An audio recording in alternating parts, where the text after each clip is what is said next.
Hey there, and welcome to the channel. Today we've got a story that'll pull you right in, about a billionaire who disappears from the spotlight and a village girl who has no idea who he really is. It starts with a lie, but ends with something much more powerful. So grab a drink, get cozy, and let's dive into The Undercover Billionaire. Some people dream of wealth, others are born into it. Dmitry Volkov? He was wealth. Born into a business empire, he had everything: private jets, luxury penthouses, dinners with presidents, and more money than he could ever spend. But somehow, he was miserable. He sat alone in his 80th floor office, staring out at the cold steel skyline of the city he technically owned half of. The room was silent, except for the soft hum of $1 million espresso machine he didn't even know how to use. 33 years old, billionaire, and empty. His phone buzzed. Another scandal, another tabloid headline. Volkov caught in love triangle with model and actress again! Dmitry didn't even bother opening the article. He didn't know the actress, or the model. Not really. His assistant probably set it all up for PR. Everything in his life was a performance. Polished, controlled, fake. He stood up, walked to the mirror. A handsome man stared back in tailored suit, sharp jawline, Rolex. But the eyes? The eyes looked tired. He needed out. Not forever. Just for a while. 2 days later, Dmitry Volkov disappeared. No press release, no security detail, no luxury luggage, just a backpack, a rented Toyota, and a fake name, Maxim Orlov. He drove until the skyscrapers turned into gas stations and the highways melted into sleepy two-lane roads. He passed wheat fields, rusty mailboxes, and towns where the biggest building was a diner. It felt nice. Eventually, he stopped in a small place called Berezovka. Population, maybe a few thousand. It had a post office, a school, a bakery, and one tiny cafe that looked like it hadn't changed since the 90s. Perfect. Inside the cafe, the smell of fresh bread and burnt coffee hit him in the face. Behind the counter, a young woman in a ponytail was arguing with the espresso machine. "Don't you dare explode again, you stupid thing!" PSSHHT. Steam shot out like a geyser. She jumped back and sighed, wiping her hands on her apron. Then she looked up, right at him, and froze. He must have looked ridiculous. City shoes covered in mud, designer coat wrinkled, hair wind-blown. She blinked. Can I help you?" He cleared his throat, trying to sound normal. "Yeah, I'm looking for work. Any chance you're hiring?" She raised an eyebrow. "You want to work here?" He nodded.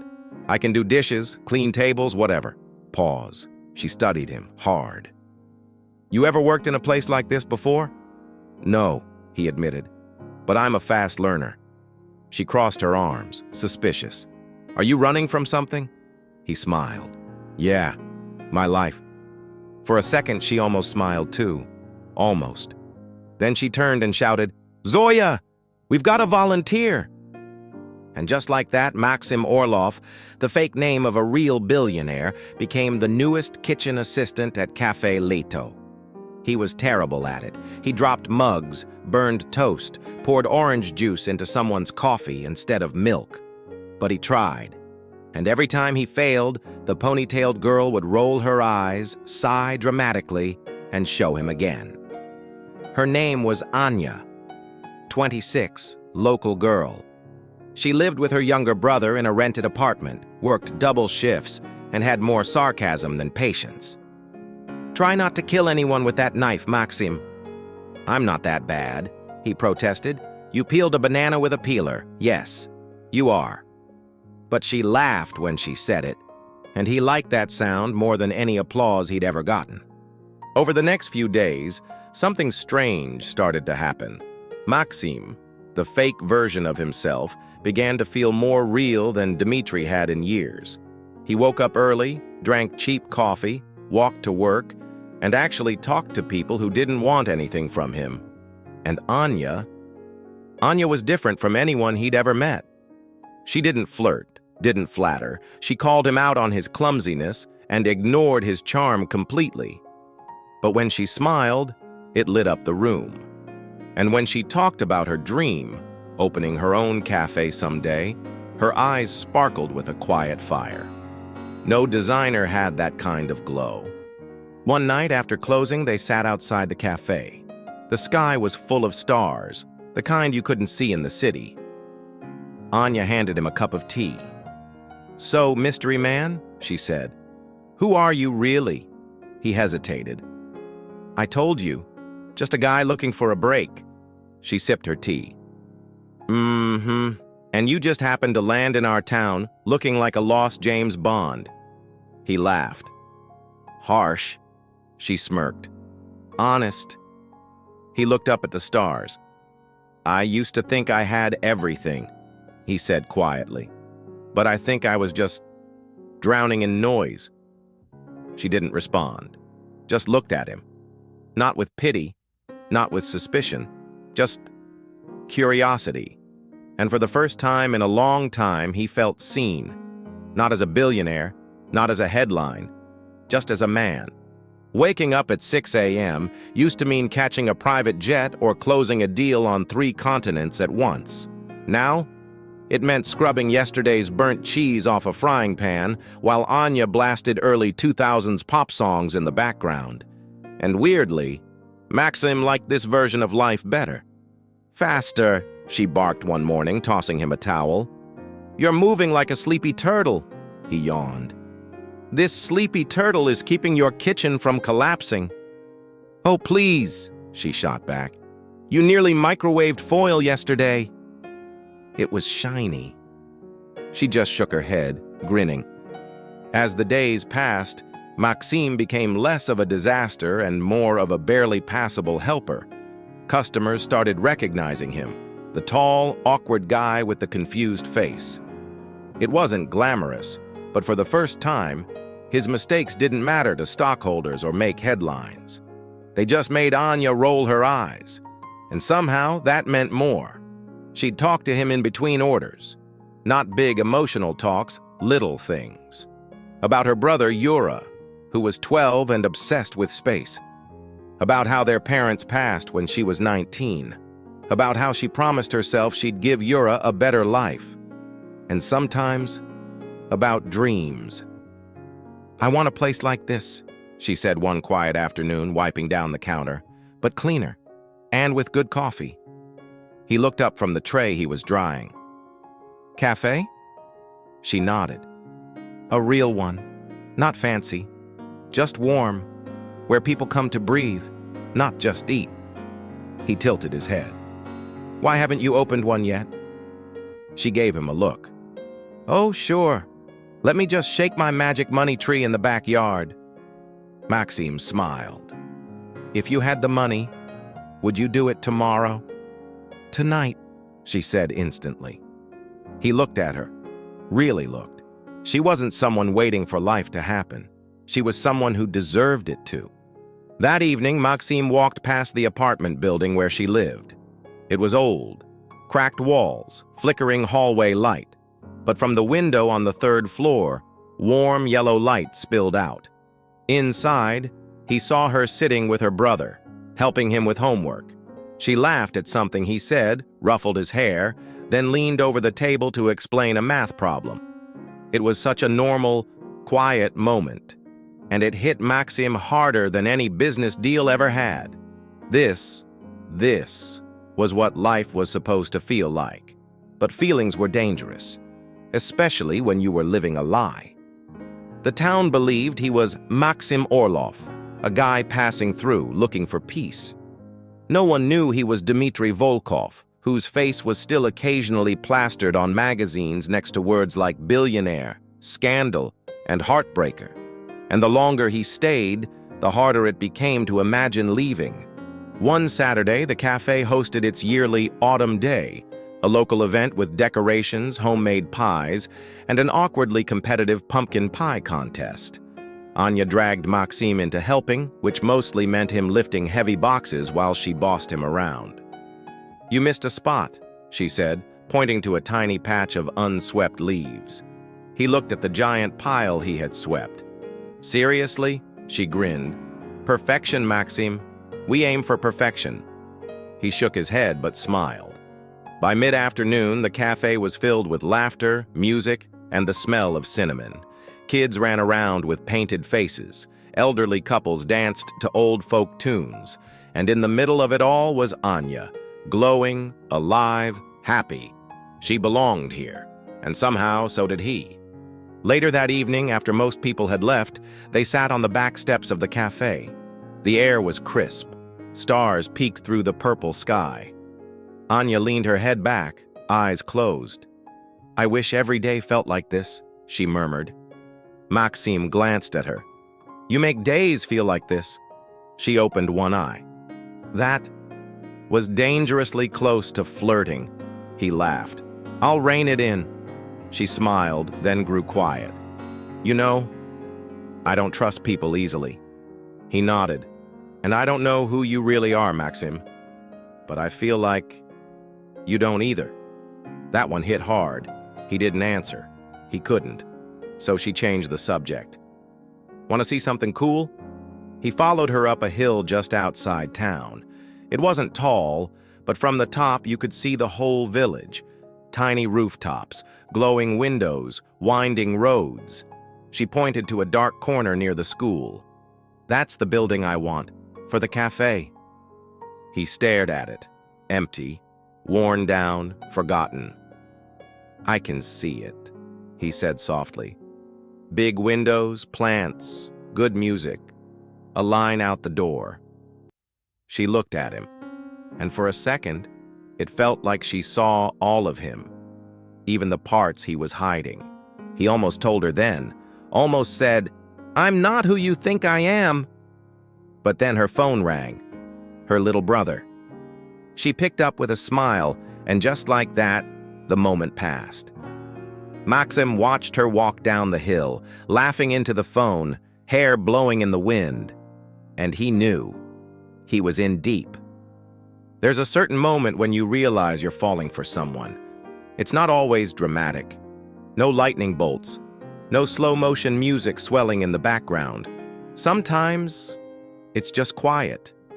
Like the way Maxim found himself watching Anya tie her apron, completely focused, her brow slightly furrowed. Or how she always tucked a pencil behind her ear even when she wasn't writing anything. Or the way she never tried to impress him, and somehow impressed him anyway. Life settled into a rhythm.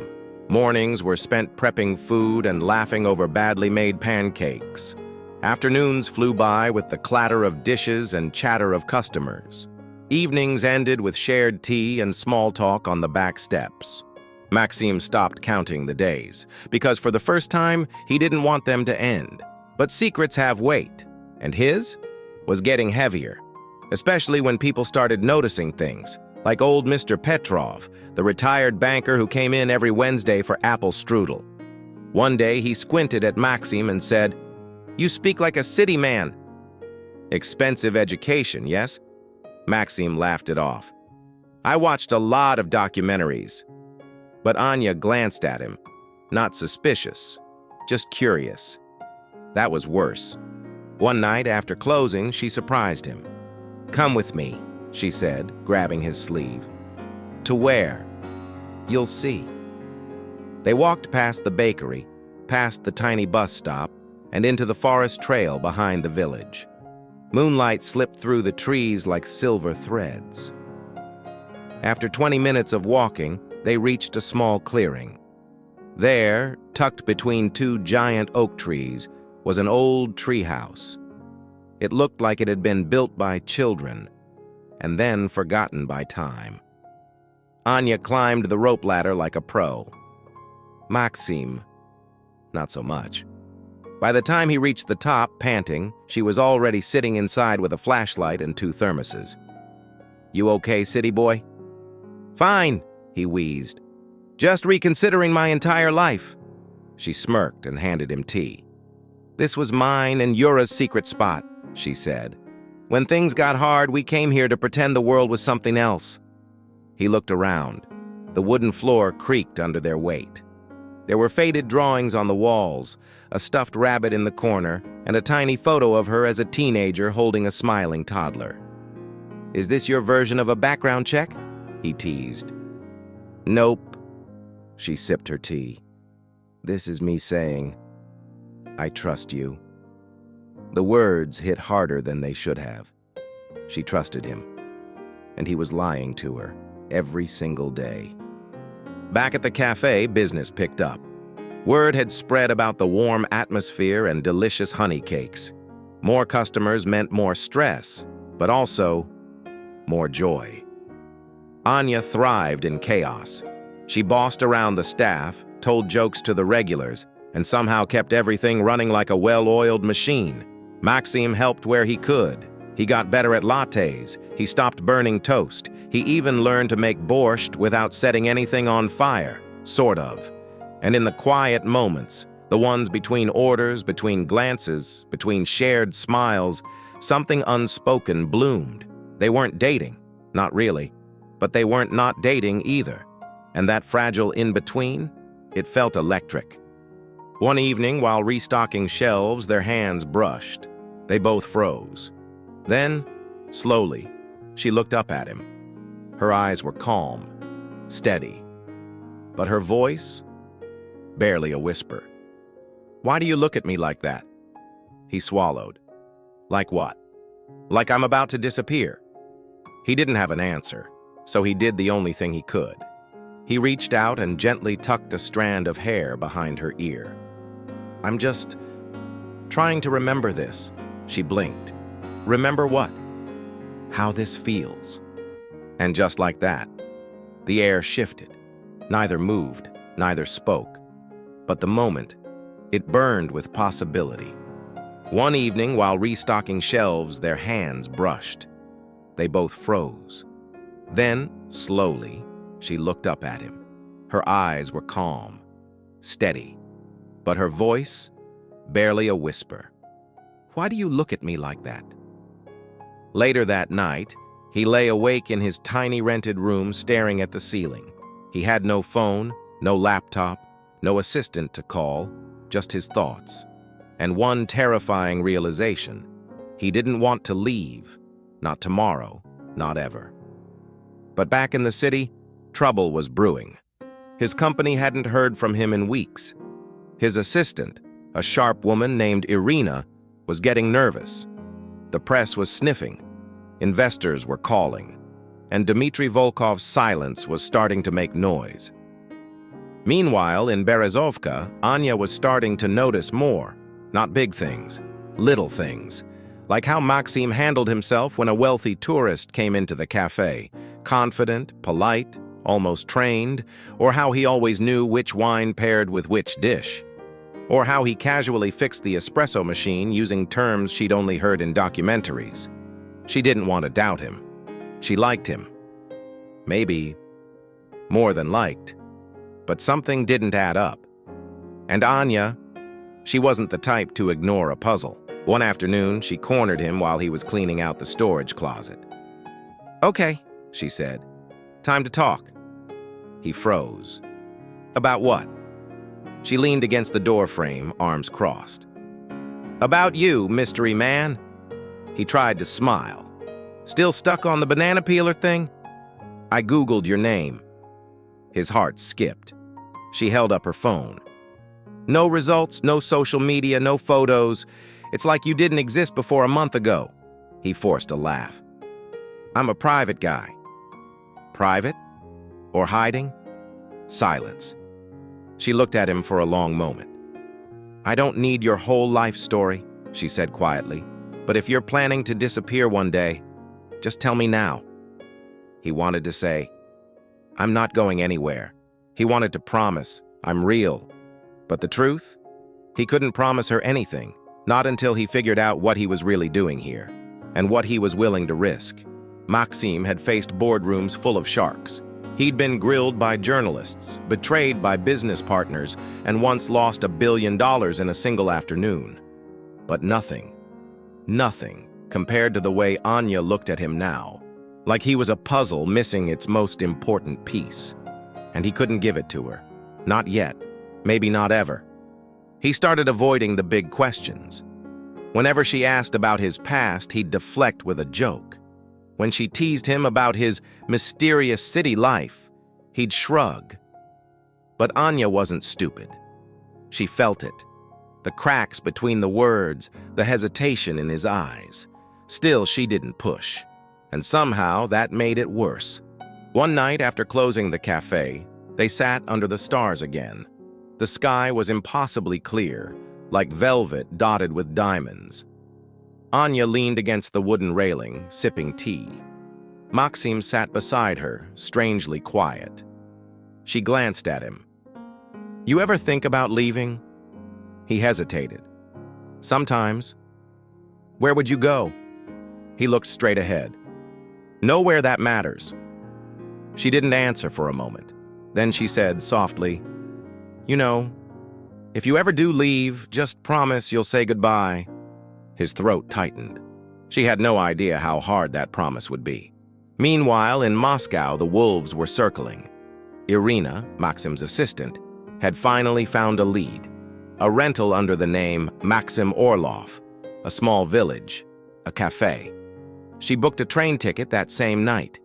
She wasn't just his assistant. She was his cleanup crew. And this was starting to look messy. Back in Berezovka, life moved on. The cafe had its first feature in a local blog. Photos of the staff, including Maxim, were posted online. That's when things began to unravel, because someone saw that photo, someone from the city.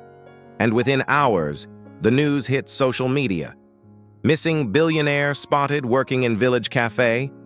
It started as a rumor, but rumors, like wildfires, move fast. Maxim found out the next morning when a teenager came into the cafe holding his phone. "Dude," he whispered, eyes wide, "are you really that Dmitry Volkov?" Anya froze. Maxim's stomach dropped. He forced a laugh. "Do I look like a billionaire to you?" The teen squinted. "Kinda, but maybe like a tired one." "Good guess," Maxim said. "Now how about a coffee?" By noon, 3 more people had asked. By 2 p.m., a camera crew showed up at the edge of the village. Maxim disappeared into the storage room. His heart was pounding, not with fear, but regret. He had wanted time, a little more time with her, but time was up. That evening, Anya found him sitting on the back steps. His hands were clasped together, his face unreadable.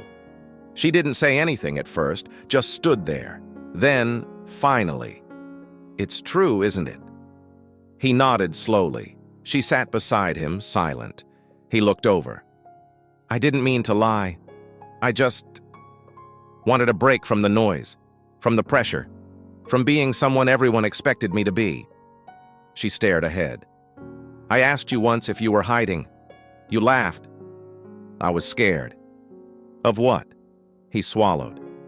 "That if I told you who I was, you'd treat me differently, or worse, that you'd walk away." She turned to him. "I don't care about the money. I know. I cared that you didn't trust me." That one cut deep. He reached for her hand. She let him, but her fingers didn't tighten around his. "I need some space," she said gently. He nodded. "I'll give you whatever you need." That night, the village felt colder. Word had spread. People whispered. A few tourists even came to the cafe just to take photos with the billionaire barista. Maxim tried to ignore it, but the magic had cracked. He missed the quiet. He missed before. Most of all, he missed her. Irina arrived the next morning in a black coat and sharp heels that looked completely ridiculous in the muddy streets. She found him sitting outside the cafe with a cup of tea, looking like someone who hadn't slept. "You really know how to make headlines," she said, sitting down. He didn't answer. "We've got 3 press interviews waiting. The board is panicking. They want you back." Still nothing. She raised an eyebrow. "You done playing poor yet?" Maxim looked at her, then looked back at the cafe. "No," he said quietly. I was finally starting to feel rich. Anya didn't come to the cafe that day or the next. Yura did, to get a pastry and glare at Maxim. "You made her cry," he muttered. Maxim sighed. "I know." Yura folded his arms. "You're lucky I'm too young to punch you." Maxim smiled weakly. "Give it a few years." On the third day, he found a note in his locker. It wasn't long, just a few words in Anya's handwriting. "If you want to be here, then be here. Not as anyone else, just you." He read it 3 times, then once more. The next morning, he went to the town hall and registered a business name. Later that week, he met with the owner of the old building near the school, the one Anya had dreamed of turning into a real cafe. He signed the papers in silence. Didn't tell her. Not yet. He still didn't know if she'd forgive him, but he was done hiding, because who he was didn't matter half as much as who he wanted to be, and he wanted to be someone worthy of her. 3 days passed before Anya saw him again. Not on purpose. She'd just been busy with work, with thinking, with protecting her heart. But when she walked past the old brick building near the school, the one that had been falling apart since she was 12, something was different. There was a fresh coat of paint, new windows, and a sign on the door, "Coming soon, Anya's Cafe and Bakery." She stood frozen on the sidewalk, then saw the note taped beneath it, in his handwriting. "I believe in your dream. Let's build it together, if you'll have me." Maxim didn't expect her to show up that night. He was cleaning the floors when the bell on the temporary door jingled, and there she was, same simple braid, same steady gaze, only now, with just the hint of a smile. "Hi," he said. "Hi." He wiped his hands on his jeans. "Want a tour?" She walked past him, looking around. New floors, bright walls, a counter waiting for pastries. It wasn't finished, but it was real. She turned to him. "You did all this in a week?" He scratched the back of his neck. "Had to keep busy." She nodded slowly, then walked right up to him and said, "You really think this place can work?" "I know it can," he said, "because you'll be running it." She looked at him for a long moment, and then, quietly, "I was really mad at you." "I know. I felt stupid, like I trusted someone who didn't even exist." "You didn't," he said. "You trusted me, and that version of me, the guy who makes bad pancakes and can't mop floors, he's real. The suits and the skyline and the money, that's just a part of my life, not all of it." She didn't say anything, just studied him. Then, finally, "Okay. Okay? You get one chance to prove you're not just a rich guy playing house." He smiled. Challenge accepted. From that day on, they worked side by side. He let her lead. She knew what the place needed, the colors, the menu, the warmth. He handled the behind-the-scenes stuff, licenses, equipment, suppliers. They argued over wall art. They made up over cinnamon rolls. He burned his hand on the espresso machine. She laughed for 5 minutes straight. Bit by bit, the cafe took shape. And so did something else, something stronger than infatuation, stronger than attraction, partnership. The media eventually gave up.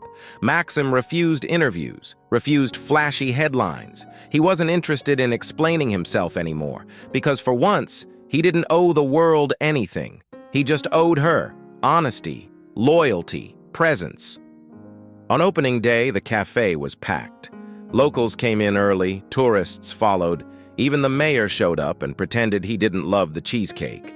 Anya moved through the crowd like sunlight, confident, calm, smiling.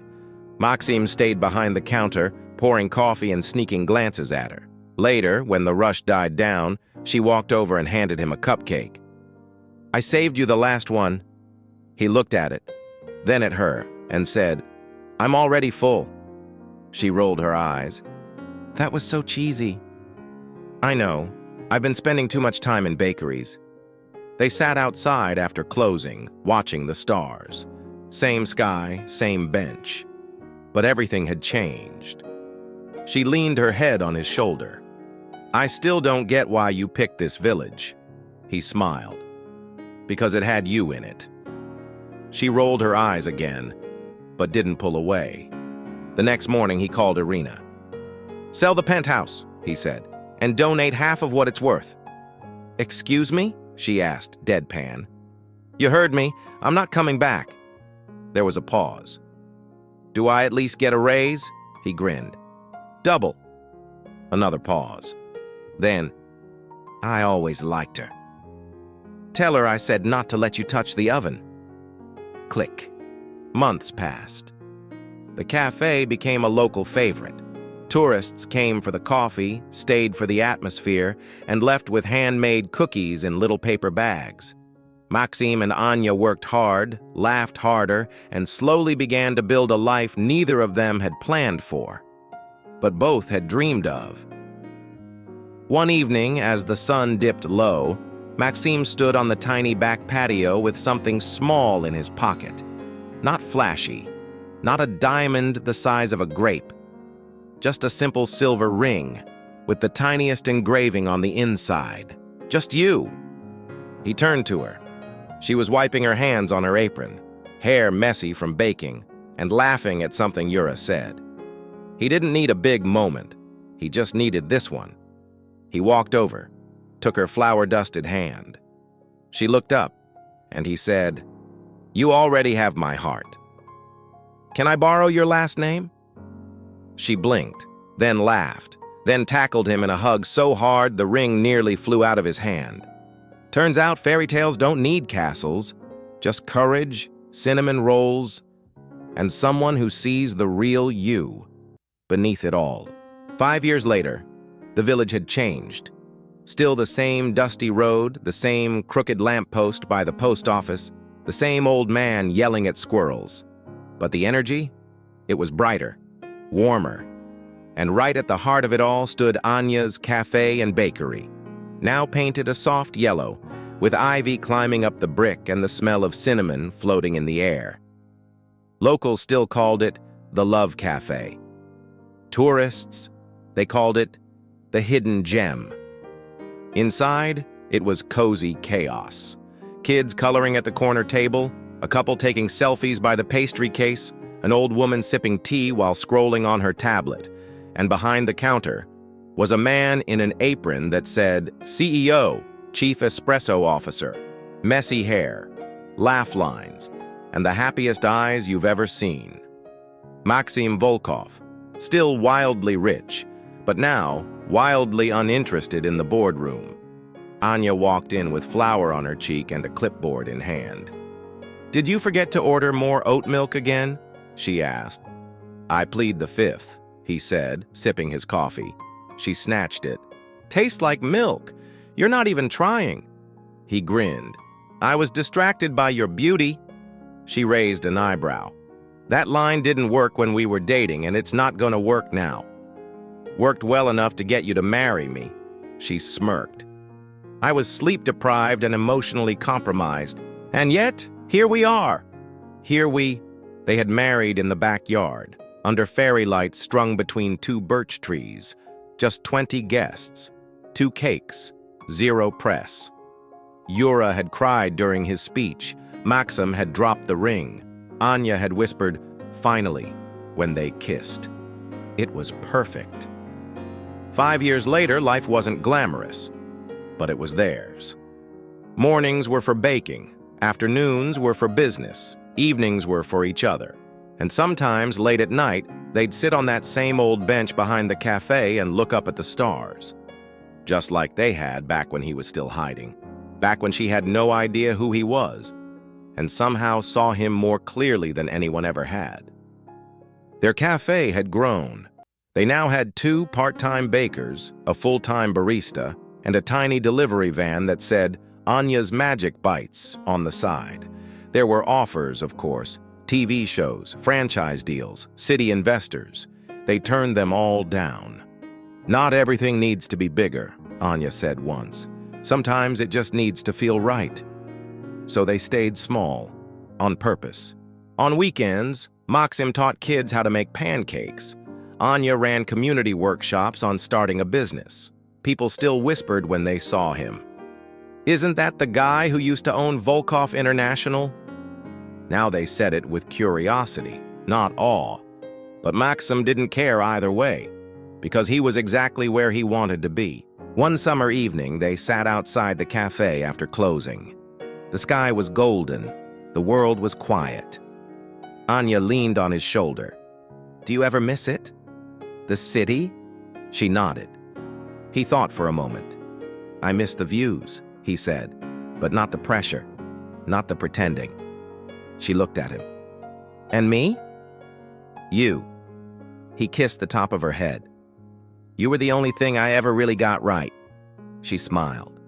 "Flour in your hair, milk on your shirt, CEO of Crumbs. Yeah, you really nailed life."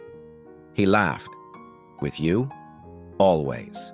And somewhere between the fading sun and the smell of fresh bread, a love story, the kind that could have been a headline, just kept going, quietly, beautifully off the front page, right where it belonged, the real happily ever after. If you enjoyed this story, don't forget to give it a thumbs up and subscribe for more cozy drama and slow burn romance. I'd love to hear what you think. Drop a comment below. Should there be a part 2? Did you see that twist coming? Thanks for watching, and see you in the next story.